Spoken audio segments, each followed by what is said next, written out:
Sábado 25 de octubre. Hermanos, una bendición el saludarle y compartir el mensaje de la bendita palabra de Dios.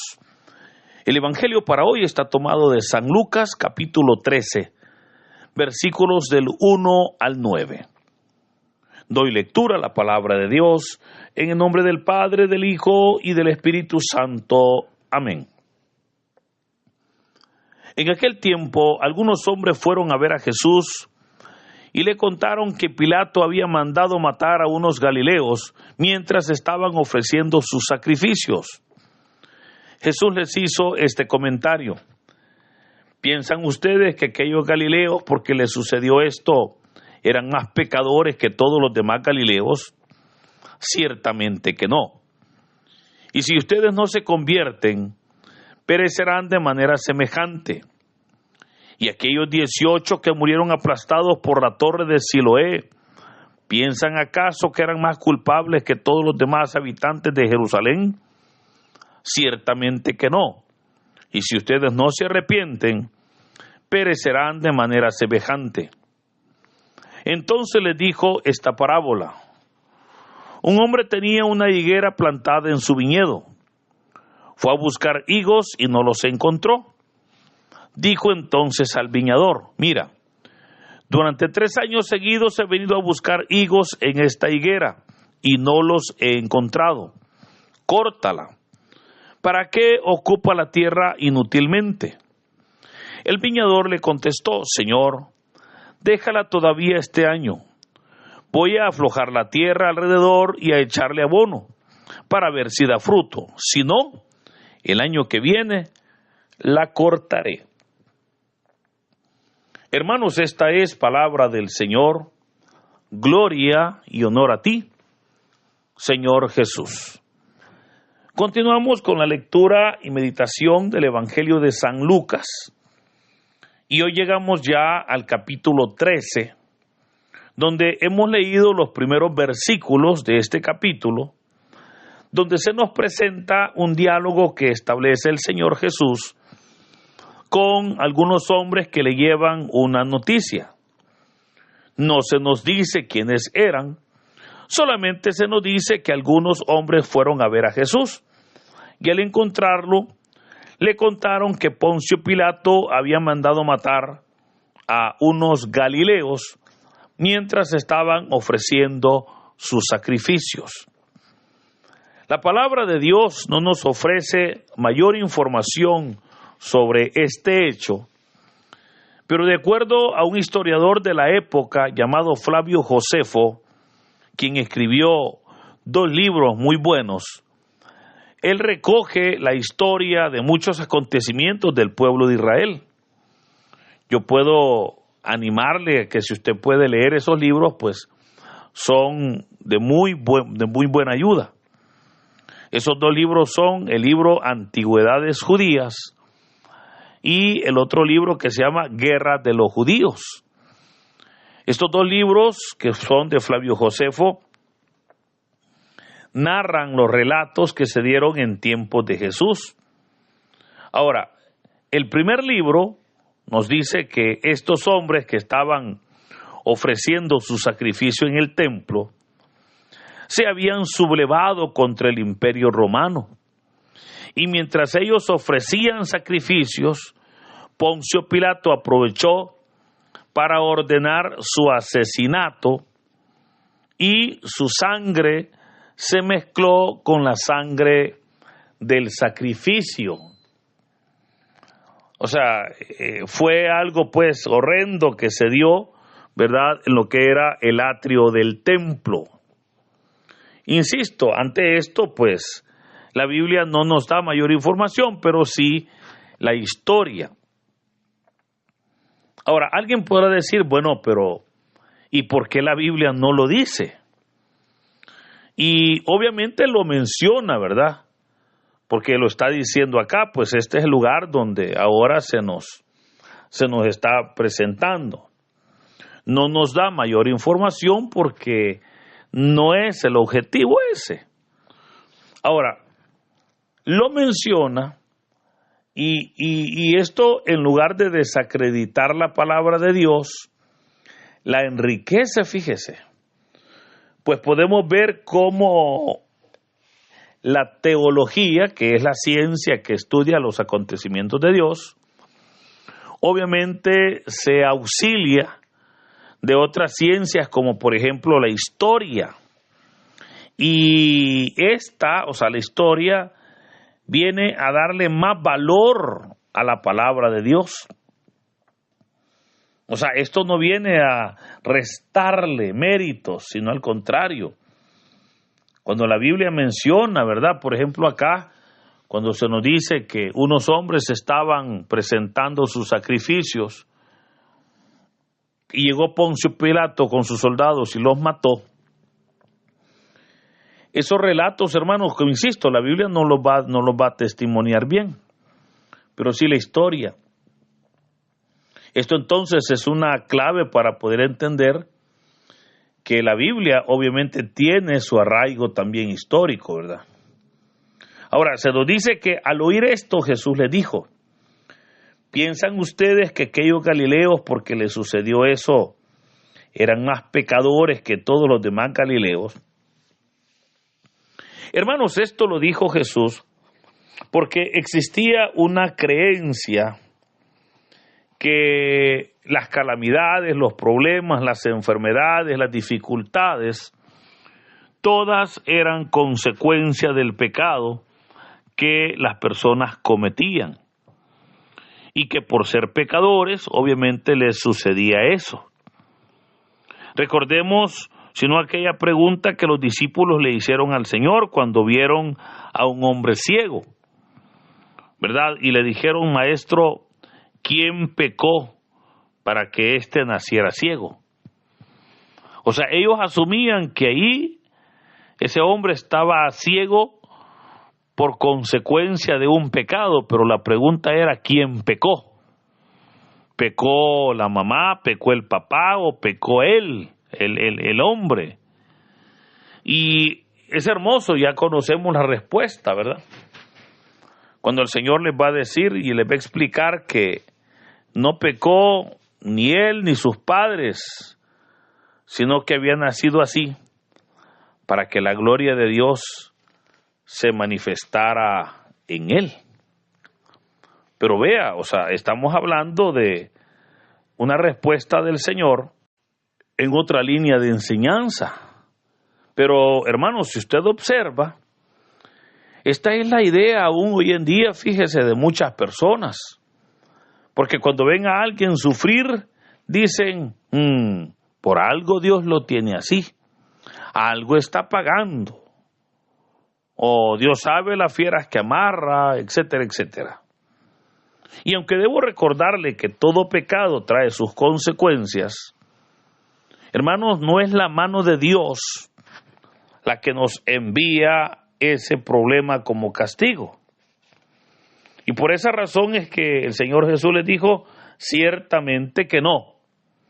O sea, y aprovechó y les dijo, y si ustedes no se convierten de manera semejante, perecerán. ¿Qué les está diciendo? Les está diciendo, en lugar de juzgar, aprendan y observen lo que sucede al arrogante y orgulloso, lo que le sucede en sí al pecador. O sea, eso es lo que Jesús les estaba diciendo.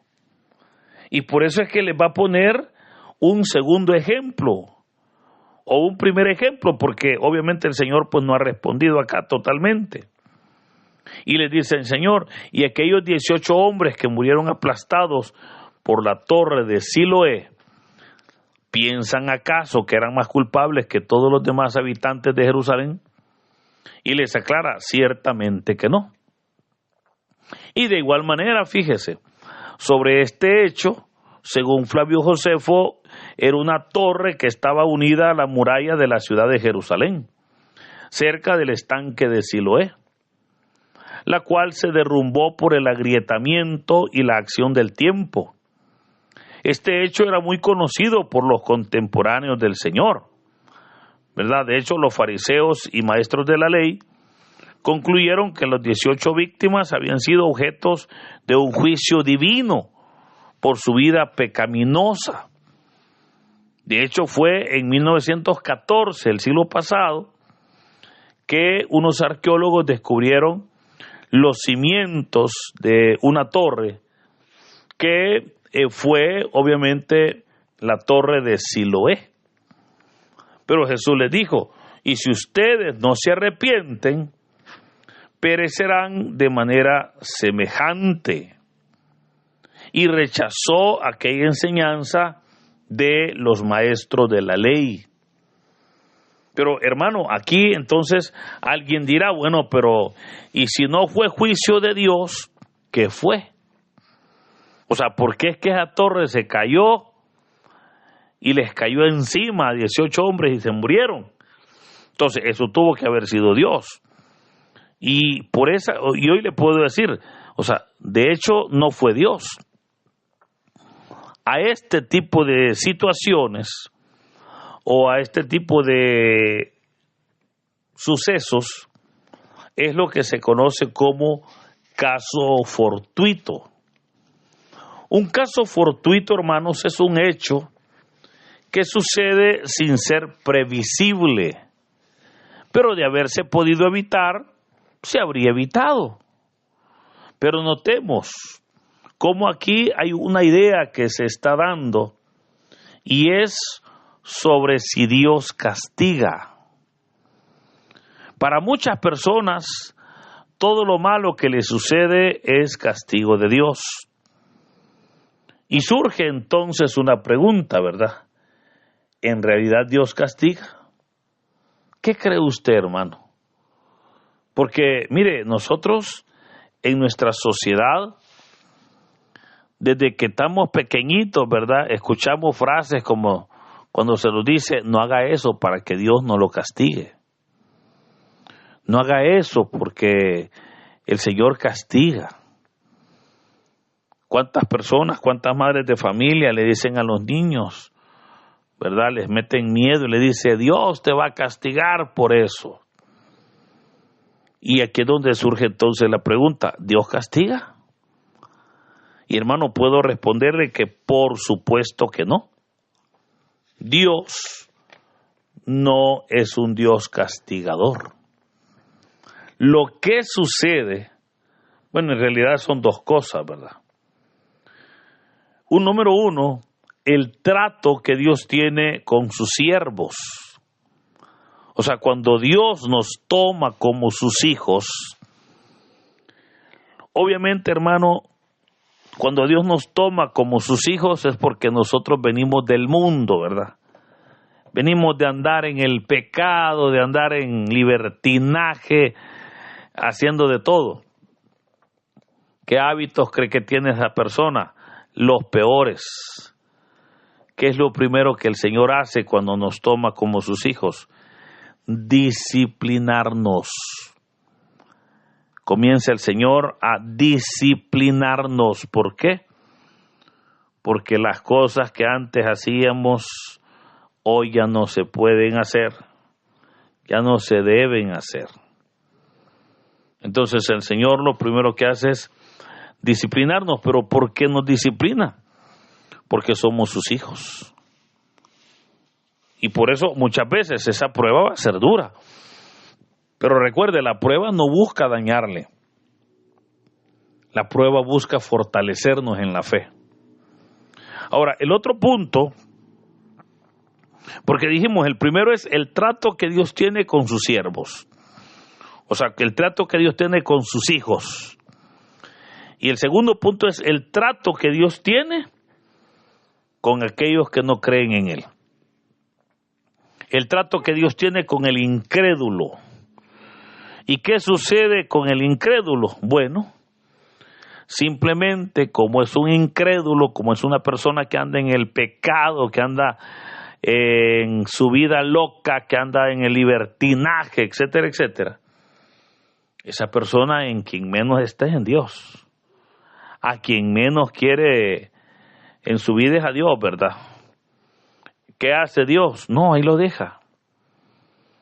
Ahí lo deja, simplemente que camine solo. Pero usted y yo sabemos que sin Dios nuestra vida no tiene sentido. Y por eso ahí vemos a un montón de gente, aún teniendo dinero, y siguen anhelando tener paz y tener tranquilidad. Ahora, es ahí donde Dios entonces al pecador, al soberbio, lo abandona a su desgracia. Y sin Dios, hermano, ya dijimos, la vida del hombre es un total fracaso. Es un total fracaso. Por esa razón es que hoy se nos anima a poder nosotros buscar de Dios, a reconocer, hermanos, que la voluntad de Dios es siempre de bendición. Ahora, el Evangelio termina con una pequeña parábola, que es la parábola de la higuera, donde se nos dice que durante 3 años no dio fruto. El Señor ordena que la corten para que no ocupe espacio inútilmente. Pero el viñador le contesta, ¿verdad? Ya lo escuchábamos, cuando el viñador le dice: Señor, déjala todavía este año. Voy a aflojar la tierra alrededor y a echarle abono para ver si da fruto. Si no, el año que viene la cortaré. Vea, el año que viene la cortaré. Termino con esto. Hermanos, cada día que nosotros vivimos es una nueva oportunidad. Cada día es una nueva oportunidad que el Señor nos da para poder estar en su presencia, para poder servirle, para poder honrarle, pero por sobre todo para dar fruto. Porque vea, si no damos frutos, ¿qué va a pasar? El Padre va a ordenar que nos corten, Y por eso es que hoy tenemos nosotros que dar fruto, ¿verdad? El Señor pues nos está dando una buena semilla, nos está aflojando la tierra, preparando todo para que cuando Cristo venga pueda encontrar frutos en nosotros. Por eso, queridos hermanos, le animo para que en estos días finales ya de este mes de octubre, podamos nosotros darle gracias a Dios por su misericordia, pero también pedirle para que siga obrando plenamente en nosotros. Para que no permita el Señor que el dolor, la enfermedad, el problema llegue a nuestras vidas, sino más bien para que cada día podamos ir viendo la fidelidad de Dios y esos problemas o dificultades pues ya no lleguen a nosotros. Hermanos, que en este hermoso día sea Dios bendiciendo nuestras vidas. En el nombre del Padre, del Hijo y del Espíritu Santo. Amén.